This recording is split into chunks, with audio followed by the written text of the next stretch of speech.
예언 적중률이 무려 90%나 되는 타라빅은 세르비아의 작은 마을인 크렘나에서 1829년 태어나 1899년생을 마감했다. 그는 가난한 양치기로 글을 읽고 쓸 줄 몰랐다고 하며 살아있을 때 그의 예언은 조롱과 무시를 받았다고 한다. 그의 예언은 그가 글을 읽고 쓰지 못하였기에 같은 마을에 사는 친부인 자알이 그에 의해 기록되었다고 한다. 그의 예언의 특징은 다른 이들의 예언들에 비해 쉽게 이해할 수 있는 언어로 기록되어져 있다는 것이다. 타라빅의 예언이 사람들의 관심을 받게 된 것은 그가 세계 1차 대전과 자알이의 신부의 죽음을 예언했는데 그 모든 것이 그의 예언대로 이루어지면서부터다. 타라빅은 2차 세계대전도 예언했는데 그는 이후로 작은 전쟁은 있을지라도 오랫동안 큰 전쟁은 없을 거라고 예언했다. 그는 이외에도 많은 예언을 남겼지만 아직 이루어지지 않은 예언들 가운데 사람들로 하여금 가장 많은 주목을 받고 있는 예언은 3차 세계대전이라고 생각되어지는 전쟁에 관한 것이다. 그러나 그도 이 전쟁이 언제 일어날 것인지는 알지 못했으며 그날은 오직 하느님만이 알 것이라는 이야기를 남겼다. 또한 다른 예언들에서와 달리 전쟁 후의 상황에 대해서도 예언했는데 그는 이 전쟁을 끝으로 더 이상의 전쟁은 없을 거라고 이야기했다. 예언 적중률이 무려 90%나 되는 타라빅의 또 다른 예언들도 소개하겠다. 1890년 세르비아 작은 마을에는 한글을 배우지 못한 문맹의 가난한 양치기 타라빅이 있었다. 어느 날 그는 세르비아 정교의 신부를 찾아 자신이 미래를 보는 것 같다고 전했다. 그는 성 루크의 날인 10월 18일에 전쟁이 발발하며 3년 뒤에야 전쟁이 끝난다고 밝혔으며 자신이 사는 마을 드리나강이 거꾸로 흐른다고 전했다. 이 밖에도 그는 자신이 보는 미래를 모두 전했으며 신부는 이 예언을 적어 마을 사람들에게 전하며 전쟁에 대비해야 한다고 했다. 그러나 사람들은 타라빅의 말을 믿지 않았다. 마을에서는 그 후에는 한참 동안이나 아무 일도 일어나지 않았으며 1899년 타라빅은 사망했다. 그러나 1914년 1차 세계대전이 일어났고 성 루크의 날인 1915년 10월 18일 독일군이 마을에 진입하고 3년 뒤에 전쟁이 끝난다. 또한 그의 예언대로 신부가 전쟁이 끝나는 해 사망했다. 이처럼 타라빅의 예언들이 맞아떨어지자 그제서야 사람들은 그의 예언을 주목하기 시작했다. 그렇게 시작된 그의 다른 예언들 역시 맞아떨어지게 된다. 타라빅은 첫 번째 전쟁 이후 또 다른 전쟁이 벌어지며 비뚤어진 십자가를 상징으로 한 지도자에게 유럽 전체가 지배를 받는다고 전했다. 또한 전쟁 이후 국제재판소, 즉 유엔이 설립된다고 밝혔다. 여기서 그치지 않고 타라빅은 세르비아의 새 지도자, 유고슬라비아 초대 대통령 요시프 브로즈 티토가 자신의 다리 때문에 죽게 된다는 이야기를 예언했고 그는 오른발 절단 수술로 사망했다. 또한 TV의 발명, 석유 개발, 에이즈와 같은 난치병을 예언하기도 했다.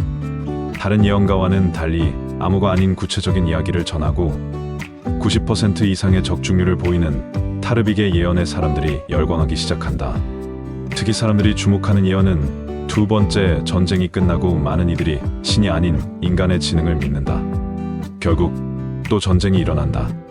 전쟁이 끝나면 오랜 평화가 찾아온다. 동양의 현자가 나타날 것이라고 3차 세계대전을 예고한 부분이다. 물론 과학적으로 보면 실제로 미래를 예견했다기보다는 굉장히 두루뭉술하게 예언을 남기면서 대강 끼워 맞추는 일종의 반엄 효과였다고 할 수 있다. 가령 제1차 세계대전과 제2차 세계대전을 예언했다는 것도 당시의 국제 정세를 조금만이라도 알고 있다면 유럽에 그 정도의 대혼란이 있으려는 건 바로 예측이 가능한 수준이었을 것이라는 것이 그의 예언에 대하여 그다지 신뢰하지 않는 자들의 이야기다. 하지만 전문가들조차도 쉽게 앞날에 대하여 선뜻 자신의 생각을 표현하기란 쉽지 않다. 그것은 아무리 미래를 제대로 파악한다고 해도 하루가 다르게 변화무쌍한 것이 지구이고 삶이지 않는가. 그렇기에 더욱이 글을 읽고 쓰지 못하는 문맹인 타르빅의 여러 예언들은 그저 세상에 돌아가는 상황을 보고서 눈치껏 때려 맞춘다는 것은 말이 안 되는 것이다. 혹여 또 그렇게 때려 맞춘다고 해도 그 역시 대단한 능력이 아닌가 싶다. 그의 예언은 노스트라무스처럼 어려운 은유나 비유가 없다. 그래서 누구나 읽으면 그의 예언을 알아볼 수 있다고 한다. 그렇다면 이쯤에서 그의 여러 예언 중 가장 커다란 이슈가 되었던 세계대전부터 파헤쳐 보도록 하자. 제1차 세계대전이 유럽에서 일어날 것을 미리 알고 이에 대비하라고 하였다. 제2차 세계대전은 구부러진 십자가와 붉은 차례의 전쟁이라고 밝혔다.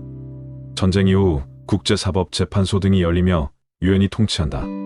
전쟁 이후 슬라브 지역에 새로운 국가가 나타나고 머리에 별이 새겨진 사람이 지도자가 되는데 다리의 질병을 앓다가 죽는다는 것을 예언했다.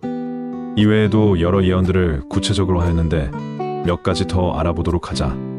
바닥에 깊은 구멍을 뚫고 지하보다 지표면을 빛나게 할 것이다. 예언은 석유를 예언했다고 한다.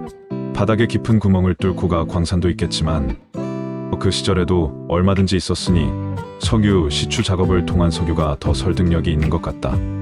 사막으로 이루어진 곳으로 여행할 것이다. 예언은 달이나 화성으로의 여행을 예언했다고 하는데 일론 머스크의 스페이스를 통하여 조만간 시연되지 않을까 싶다. 생생하게 움직이는 것을 보는 장치를 만들 것이다. 예언은 텔레비전을 의미한다고 하니 이미 시연된 예언이 아닌가 싶다. 그런데 그 시절 문맹인 타라빅이 텔레비전을 예언했다니 놀랍지 않는가? 치료제가 없는 전에 없던 이상한 질병을 앓을 것이다. 이것을 두고 코로나라고 말하는 사람도 있겠지만 이는 불치병이나 난치병을 의미하는 것이니 에이즈 같은 불치병이 더 설득력을 얻고 있다. 남자와 여자가 서로 비슷한 옷을 입게 될 것이다. 예언 당시는 남자는 바지, 여자는 치마처럼 남자와 여자의 구분이 확실하던 때였기에 지금처럼 남녀 구분이 없는 패션을 예언했다는 것 역시 놀라울 뿐이다. 동양에서 현명한 사람들이 나타나 그들의 지혜가 모든 바다와 국경을 넘겼지만 세상 사람들은 그것을 거짓말이라고 생각할 것이다. 예언은 여기저기 많은 예언가들이 하는 단골 레퍼토리다 보니 이제는 조금은 식상하다. 그러나 동양 곧 우리나라에서 현자들이 난다는 예언이 워낙 많고 또 우리나라가 세상의 빛과 소금 역할을 한다는 예언에 어깨가 으쓱해지는 것은 어쩔 수 없다. 사람들은 자신들의 지식을 과신할 만큼 똑똑해지지만 실상은 신의 그것과는 비교할 수 없을 만큼 작을 뿐일 것이다. 역시 맞는 말이다. 이것은 예언이라기보다는 삶의 지혜의 말씀 같은 진리가 아닌가 싶다. 사람들 간의 증오는 커질 것이며 서로의 관계에 소홀해질 것이다. 사람들은 사람 간의 관계보다도 기계 장치에 더 관심을 쏟을 것이다. 예언 또한 놀라운 것이 요즘은 예전처럼 가족 문화에서 나홀로 문화가 되었다. 그리고 무엇보다 컴퓨터나 스마트폰으로 인해 사람들 간의 관계가 소원해지고 서먹해지는 것이 사실이지 않는가. 전 세계인들은 꾸준하게 지혜로워지는데 동시에 세계를 파멸로 몰아가려는 세력도 생겨난다. 언제나 세계는 선과 악이 존재하니 분명 이 예언은 예언이라기보다 우주의 이치라고만 해두겠다. 그의 큰 세력, 가장 크고 환한 이가 가장 강력하고 노한 이를 공격하여 전쟁이 시작된다. 잘 모르겠다. 그래서 검색해보니 두 개의 큰 세력은 중국과 미국을 뜻한다고 한다. 그런데 가장 크고라는 부분에서 왜 중국을 떠올릴까? 보통은 가장 크다라고 했을 때 땅덩어리의 크기를 먼저 생각하지 않나? 그래서 헷갈렸다. 땅이 가장 큰 나라는 러시아이기 때문이다. 가장 강력한은 당연히 미국일 테니 러시아가 먼저 공격을 한다는 것인지 중국이 먼저 공격을 해서 싸움이 난다는 것인지 아무튼 두 나라 중에 한 나라가 될 것 같다. 과학자들은 맞으면 잠 또는 마비가 오는 포축 같은 포를 개발하여 전쟁에 쓰일 것이다. 예언도 신기한 것이 그 시대에 감히 이런 황무기를 생각이나 하겠냐는 것이다. 아무튼 대단하다 싶다. 이 전쟁이 끝나고 나면 세계 끝에 바다로 둘러싸인 대륙 중 유럽만큼 큰 한 나라만이 평화로울 것이다. 예언을 읽자마자 우리나라라고 하고 싶지만 큰 나라는 아닌 듯하여 망설였다. 그러나 사실 우리나라를 유럽에 가져다 놓으면 나름 큰 나라라는 글을 본 것 같아 우리나라일 거라고 우겨보고 싶다. 세계의 십자가가 있는 산에 숨은 이들은 기쁨, 풍요, 사랑만이 있을 것이다. 예언은 내 수준에서는 도저히 알 수가 없다. 검색해도 나오지 않는다. 탈출한 사람들 중 그곳의 음식들을 바로 먹는 자들은 독에 의해 죽을 것이고 금식하는 자들은 끝까지 살아남을 것이다. 예언도 패스다. 도대체 어디를 탈출한다는 말일까? 그나저나 금식은 내겐 너무너무 힘들다. 이 전쟁이 끝난 뒤 빨간색 머리에 고상한 인품의 남자가 세계를 통치하게 될 것이다. 빨간색 머리면 분명 한국인은 아닌 듯하고 그렇다면 유럽 쪽이 아닌가 싶다. 그 뒤로 러시아의 북쪽 숲속에서 등장하는 미카엘이라는 신적 존재가 있다. 미카엘은 하늘과 구름 위를 걸어서 오는 존재라고 한다. 예언은 구름 위를 걸어서 오는 존재라면 보통은 예수님을 떠올리지 않을까 싶어서다. 성경에도 그런 예언이 있는 것 같았다. 주님께서 이 땅에 다시 오실 때는 구름 타고 오신다라고. 맞나?